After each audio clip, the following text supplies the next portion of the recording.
Disa protestues dhe të paktën një antar i forcave të sigurisë u vranë gjatë protestave shtatitore në Iran, të cilat janë përhapur në të gjithë Republikën Islamike. Tubime janë raportuar në 60 qytete dhe 25 provinca. Iran International, një media opozitare me seli në Londër, raportoi se rreth 40 persona janë qelluar dhe plagosur nga të shtënat me armë zjarri të forcave speciale iraniane që nga e diela e kaluar. Demonstratat që filluan nga tregtarët për shkak të vështirësive ekonomike, me përfshirjen e studentëve u zgjeruan në kritika ndaj qeverisjes iraniane, duke e bërë këtë valën më të madhe të protestave që nga viti 2022 të shkaktuar nga vdekja gjatë paraburgimit e Mahsa Aminit, e cila u arrestuar për shkelje të kodit të rreptë të veshjes për gratë në Iran. Këtë herë qeveria ka ndjekur një qasje ndryshe, duke bërë thirrje për dialog. Udhëheqësi suprem i Iranit tha se autoritetet janë të gatshme të dëgjojnë kërkesat ekonomike të protestuesve kundër rritjes së kostove të jetesës, ndërsa paralajmëroi se destabilizimi dhe kaosi nuk do të tolerohen. Protestat janë legjitime, trazirat jo,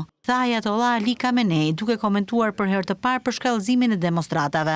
Mijëra njerëz kanë dalë në rrugë në të gjithë Iranin ditët e fundit, të zemëruar për gjendjen e ekonomisë, ndërsa çmimet e ushqimeve janë në rritje dhe moneda kombëtare ka humbur gati gjysmën e vlerës së saj që nga qershori i vitit të kaluar.